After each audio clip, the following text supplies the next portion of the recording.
Hi, I'm Dr. Rachel Horrocks-Birss, and today we're talking about group work. I know group work can be quite a controversial topic, as it can be very challenging at times, but it's also absolutely essential in the workplace. So, if you want to succeed, not just at university, but also in the workplace, it's important to get better at group work. Before we start, I'd like you to take a minute to reflect on your group work experiences in the past. Think back to your experiences, whether that is a formal project at school or at university, or perhaps an informal experience, something like on a sports team or a dramatic production. Think back to those experiences and maybe consider them in two camps.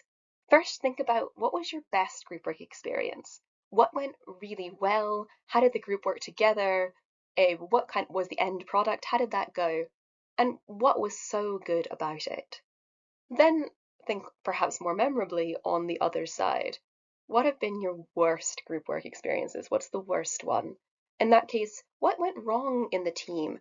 Perhaps what was it about people that they didn't get along well? Or what happened to the final product, if there even was one? Consider what was your worst experience and why was that? So hold these two things in your head, and yes, crucially ask that why question. Not just what was good or what didn't go so well, but why was it so good? Or how did something go wrong? Why did it go wrong? Keep those kind of questions in your head throughout this presentation, because with group work, it's really important to consider not just what happened, but also to be thinking about why something happened and how you might change it in future. So that said, I'd like to talk a little bit about why group work is so important. And one of the main reasons is that there are just so many skills involved in group work, and so many of these skills are highly valued by employers. So firstly, unsurprisingly, teamwork is a crucial skill. It's part of group work, is getting along with a team, working together with other people. At university, most of your assessment will tend to be by yourself. You're really ranked on what you produce, what you do. But when you're in the workplace, most of your work will be as part of a team, working alongside a group. So getting together to be able to work with other people and produce a strong end product with others is really important in your post-university life.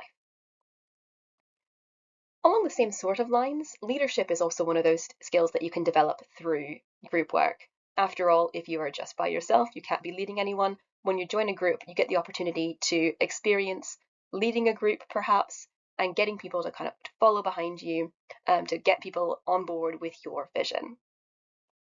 Similarly, and much more neglected, is this idea of followership.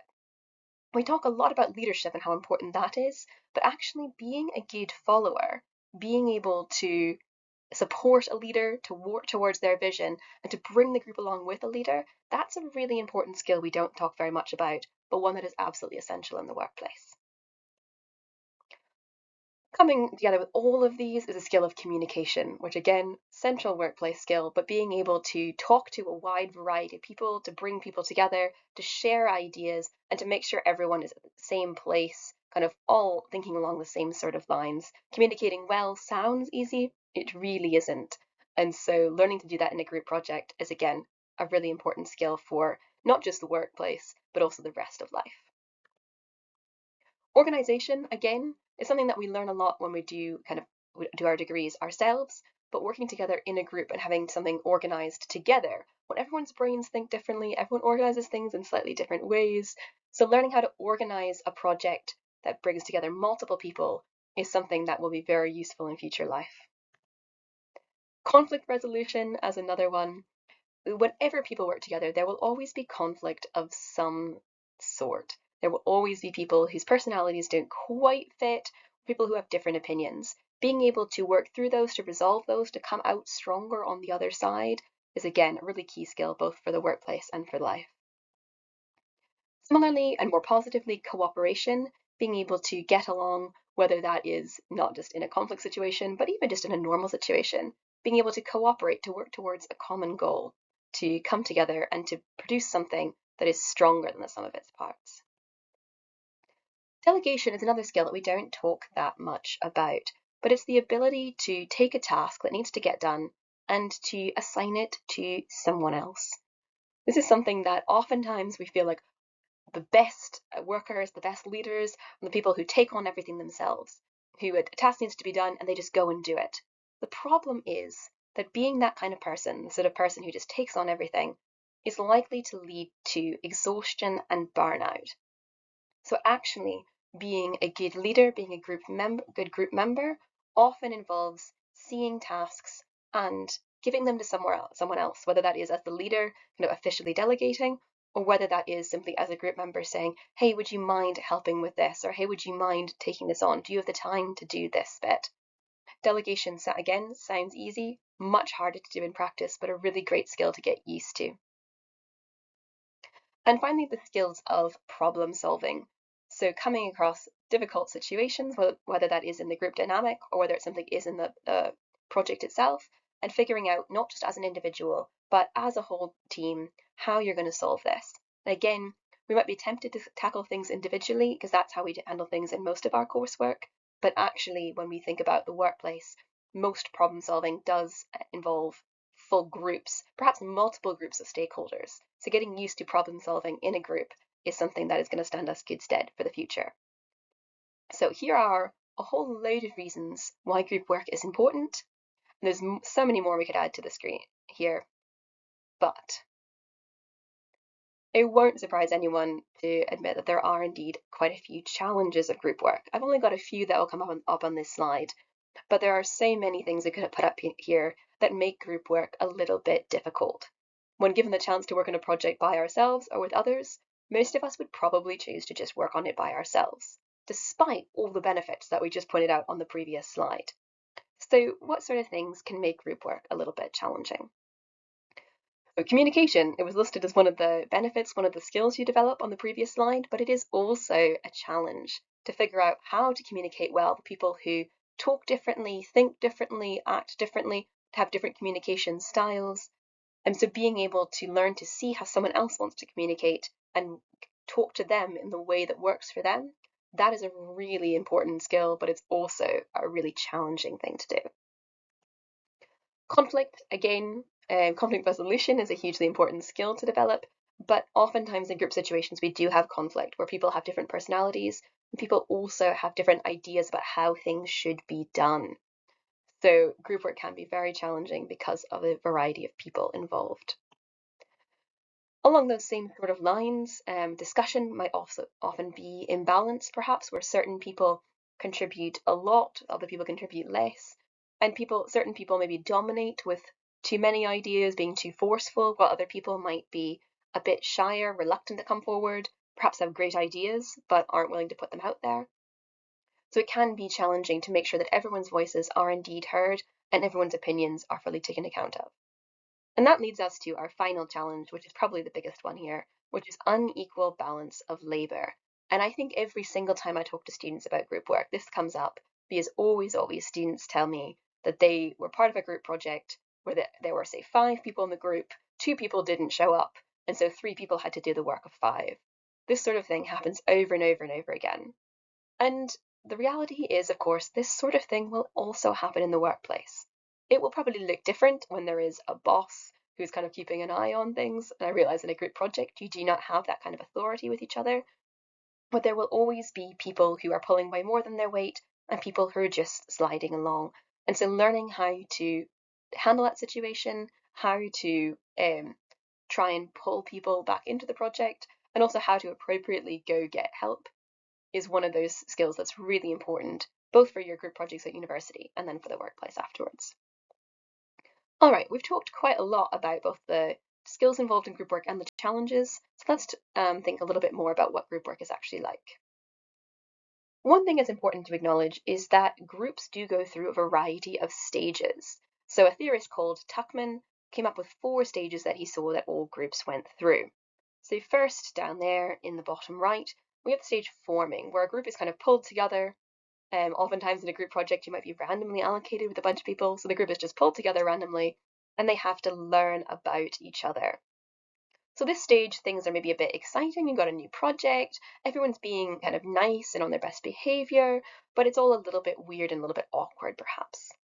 And that stage then can often lead into the storming stage, which is where personalities maybe start to clash a little bit, where people have slightly differing ideas about how things should be done, where some people kind of start coming to the fore, the people start dropping back, and the group often doesn't work together that well at this point. But that stage, if the group perseveres, often pulls into the norming stage where group members identify the strengths of each member and the weaknesses, where group members figure out how to work together, how to get on, how to take advantages of the strengths and weaknesses of each person, and then finally move into that performing stage where it's working as one, or perhaps even working better than as one, working really truly as a group where they know each other, support each other, and produce something better than any of them could have produced individually. Now, the reason I put up this slide is because I want to encourage you, because we want to look at this diagram and think that those forming and storming stages are absolutely normal, perhaps even essential to a group working together. So if you get put into a group and it feels a bit weird at first, or then you start feeling that storming, that not getting on very well, it not working, that doesn't mean there's something wrong with the group. It doesn't mean there's something wrong with you. It is simply a normal stage that all groups go through. That's why the theorists noticed it. So if you do find yourself in that forming and storming stages, the key thing here, to persevere, to keep working together, to keep putting effort in, and push your group into that norming and then performing stages. So how do we do that? Well, a few tips for group work. And if everyone as individuals kind of follows these, that will create a really good atmosphere that will then create a group that performs well and kind of pulls out of that storming and into the norming. So establishing some kind of ground rules. This can be formal, could be written down, could be a charter everyone has to sign, or it could just be very simple and straightforward, saying that perhaps arriving on time to meetings is important, or it's important that everyone speaks at a meeting. It's important that everyone shares a few thoughts before a meeting. Whatever is important to you, there's no set list of ground rules that you must follow. But it's great to have maybe a little bit of a discussion at the beginning, just an open chat saying, okay, everyone, what is most important to you about running a group project? What does a good meeting look like to you? What does a successful project look like to you? You can get everyone's thoughts out there, maybe make a little list of here's the sort of ground rules that we're going to follow as a group. And if everyone's had the chance to have their say and everyone's had the chance to agree to these, that will generate much more buy-in than perhaps one leader sort of imposing it at the start. Along those lines, you also want to assign roles and actions. Who is in charge of what? What is everyone supposed to do? In a group, the great thing is you aren't all the exact same person. You're a number of different people with different strengths, and you can take on different roles and handle different things. Everyone doesn't have to do the exact same stuff. People should be doing slightly different things. So think carefully about what kinds of roles the group project has, what different parts it has, and how can you assign each person to do something key. It's also great near the beginning to clarify the goals and the timeline. What do you want this project to look like? Perhaps even how important or how big a deal is this to everyone, for instance? Are you aiming for the best project ever? We want it to be a top A grade. It has to be brilliant. Or are we looking for just something good that's going to slide along with the rest of our work? Maybe get you a C or a B. It'll be decent, but we're not going to put in our absolutely full effort to it. On that, clarify a timeline. When do you want to be done by? When should everything be submitted by? How soon before every meeting should things be sent through? That kind of thing. What kind of timeline are we working towards? It can be easy to have a timeline in our head individually, but great to have something fully out there that every member of the group can clearly see and sign up to. Establish a means of sharing information. In our digital age, there are so many different ways we can share information, but also because there are so many ways, it can be really easy to lose things. So think a little bit about how you want to share information. So are you going to do that on a kind of WhatsApp chat? Are you going to set up a team perhaps? Are you going to share it via Google Drive or OneDrive? There are all sorts of ways the university provides, things like the Microsoft suite, like OneDrive or Teams, but you can use whatever you want. Just make sure it's something that works for everyone. And then ensure everyone contributes. If you notice that someone is dominating, it might be helpful to step in and say like, hey, I think that's a great idea. Really, thank you for contributing. But in this initial meeting, it'd be great to have everyone's thoughts first.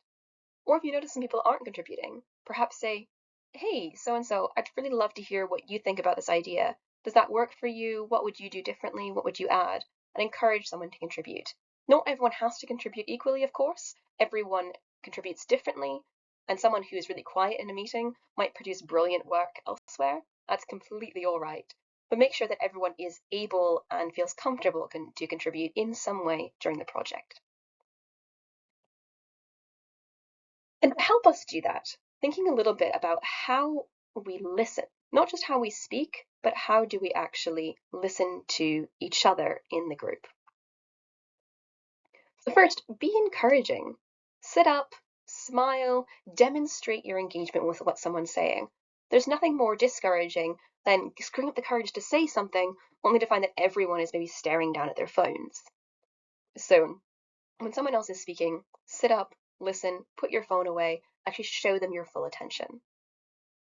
And express your agreement. If they're saying good things, say so. So yes, say, yes, I agree. That's a good idea. Perfect. Whatever it is that you want to say, but say something so that their ideas aren't just met with awkward silence, but actually respond to what they're saying. Ask questions. So perhaps if what someone is saying is maybe not something that you agree with or think is a good idea, try and ask questions about how something might work, or asking them to tell you a little bit more about something. Don't just assume that something is a silly idea. Ask questions and try and draw it out. And then maybe in the discussion, if it is a poor idea, that will come out. Or maybe there's some great aspects of the idea that you just haven't heard yet. So ask some good questions, and also build on people's ideas. Rather than someone just simply saying, no, that's not a good idea, we say, oh, yes, we could try that. And we could also do this alongside. Or so think of this phrase like yes and. So rather than but no, try and say, oh, yes, we could think about that. Or yes, we could try that. And we could do this as well. And when you disagree, do it productively. So ask questions like, how would that work in practice? Or what would we do if X happened? So rather than assuming the idea is bad, give them the chance to actually explain fully what they're talking about. And then perhaps in that disagreement, they might even realize that their idea was not as strong as it initially was. And together you can come up with a new idea that really fills that gap and provides a really strong way to move forward. So, how do we get the most out of meetings? And it's worth thinking a little bit about what a good meeting looks like, just so that you get the best use out of that time that you're all putting in. So, I want to think about three aspects. Firstly, before the meeting, then during the meeting, and finally after the meeting. So, before the meeting, do any tasks that you were assigned. If you said that before the next meeting you would have a certain thing written, or a set of ideas, or something that you'd contacted contacts and we're going to get ideas back from them, make sure you actually do that and have that ready to present at the meeting. Can't tell you the number of meetings I've been at where you get to the meeting and discover that every single person there has not actually had time to do the thing they were said they were going to do. So us coming together was a complete and utter waste of time. So if you said you were going to do something, actually go and do it. And that will give us the most use out of that meeting. Make sure you know what the purpose of the meeting is. So why are you actually coming together? Are you going to be discussing a certain thing? Are you going to be making decisions about a certain aspect? Are you assigning roles? Are you practicing something? What are you actually doing? What is the point? So if you know what the point is, you can make sure to prepare properly, and also to make sure by the end of the meeting you have indeed met that point. And then what do you personally want to get out of the meeting? Maybe the whole meeting is to discuss a draft of a report that you're putting together. And what you really want to know, for instance, is what people think about the third paragraph you wrote, because that's the one that you're really not sure about. So you want to make sure that in that meeting at some point, you ask everyone, okay, what do you think about paragraph 3? Because maybe they won't even notice it and they wouldn't say anything about it, but you want to make sure to bring that up at some point so that you can know what to do going forward. And finally, who's in charge of the meeting? There doesn't need to be a formal leader, but it helps if perhaps someone is in charge even of making sure the meeting starts on time, ends on time, and that any key ideas are written down. This person doesn't need to be branded as the leader, perhaps. They could even be branded as the secretary or the note taker, something of that sort, whatever suits you. But if someone is just in charge of making sure the meeting kind of flows smoothly and actually keeps to time, that's very helpful. Then, during the meeting, how to make sure the meeting works well actually during the time itself.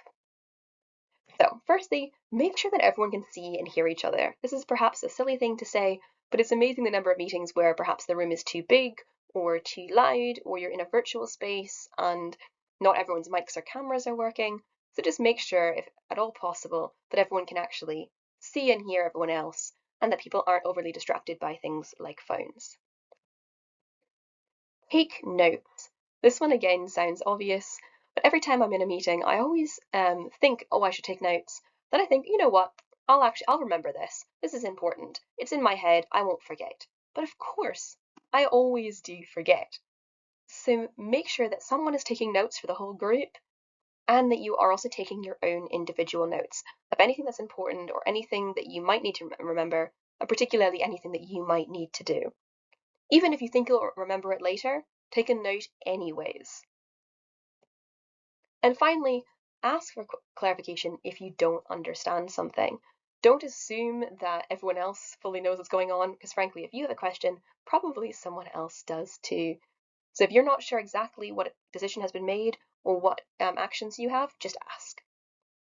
And then along that, make your own contributions.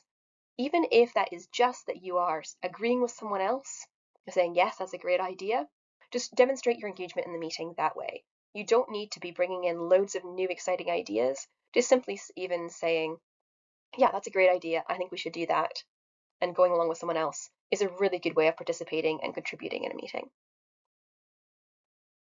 So finally, after the meeting, what do you do at this point? So go over those notes, and that will, maybe a day or so later, that will help you remember what it is that you discussed and what you said that you would do. Then indeed, make sure you have defined actions. It's amazing the number of times you can leave a meeting and realize that, oh, actually, there was lots of discussion there, but I still don't know what I actually need to do. So make sure you check, what do I need to do? What are my next steps here?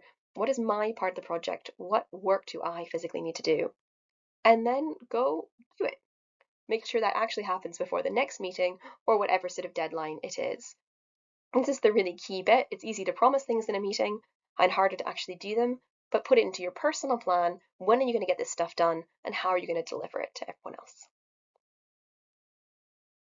All right, as we move towards the end of this video, I want us to think a little bit about reflection. We talked about that at the beginning of this video, thinking about how to reflect on group work, but I want to give you a few questions to help you reflect on your past group work experiences, or maybe even on the group work experience you're having right now. So a few questions to ask even as a group. And so if you have a particularly great group that might be up for this, you can pull out this kind of list of questions and discuss them together as a group, or just think about them yourself. Things like, how well did you work together as the group? How did you decide on a strategy? Was that kind of, did you come up with a strategy really intentionally together, or did you just kind of just slide into one? How did you handle any conflict if it came up? Did you communicate effectively? What aspects of communication were effective and what weren't? Did anyone emerge as a leader, and was that kind of a formal thing, or did that just sort of happen? And did different people take on different roles? Did they again slide into those, or were they assigned? What did your group work experience actually look like? So noticing these sorts of things about your early group work experiences can help you more deal with these kind of situations perhaps more intentionally in the future. And similarly, you want to reflect personally on your group work, not just the group as a whole, but also you personally, because after all, you cannot change how the full group works, but you can change how you work in a group and hopefully change the group through your own work. So ask yourself, how did you contribute to the group? Was it really kind of proactive and engaged, or were you a little bit more standing back? And why was that, if that's the case? Did you communicate clearly and effectively? What means did you use to communicate? Did it work? Did other people seem to be understanding or not so much? Did you do your fair share of the work, or did you do more or less? And if so, why was that? And it's worth saying that doing a little bit more or doing a little bit less is not necessarily a bad thing.